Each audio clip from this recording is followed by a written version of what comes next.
પોરબંદરમાં હાલ ઉકળાટને લઈને સરીસૃપ બહાર નીકળવાના બનાવો વધી રહ્યા છે। ત્યારે છેલ્લા 24 કલાકમાં એક અજગર, એક સાપ અને તેના 4 બચ્ચાનું રેસ્ક્યુ કરાયું હતું। પોરબંદરના 3 માઇલ નજીક આવેલી લક્ષ્મણભાઈ નથુભાઈ બોખેડિયાની વાડીના કૂવામાં છેલ્લા 4-5 દિવસથી એક ખડચિતળ એટલે કે રસેલ્સ વાઇપર સાપ પાણીમાં દેખાતો હતો। કૂવામાં કાંઠેથી આશરે 30 ફૂટ નીચે પાણીમાં પડી ગયેલ સાપે પાણીમાં જ 4 બચ્ચાઓને જન્મ આપ્યો હતો।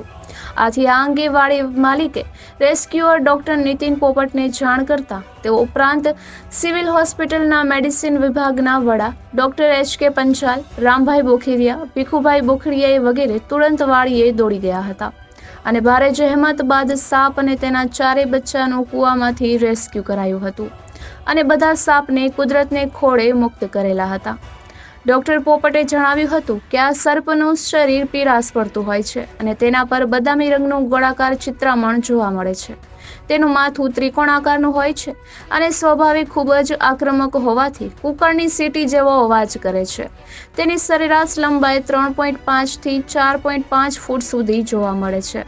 આ સર્પમાં હિમોટોક્સિન નામનું ઝેર હોય છે તેમજ ઝેરી સર્પમાં તેના દાંત સૌથી લાંબા હોય છે। ઉંદર, ગરોળી, કાચિંદા અને બીજા નાના સર્પ તેનો ખોરાક છે। આ સર્પ ઈંડા મૂકતા નથી અને બચ્ચાને સીધો જ જન્મ આપે છે। દેખાવમાં આ સર્પ અજગરના બચ્ચાને મળતો આવે છે।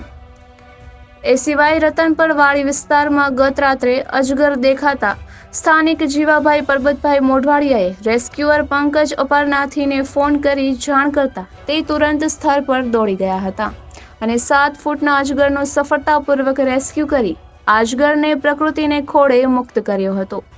ઉલ્લેખનીય છે કે હાલ વરસાદ બાદ ઉકળાટ અને બફારાને કારણે અજગર અને સાપ જેવા સરીસૃપ જમીનની બહાર નીકળવાના બનાવ વધ્યા છે।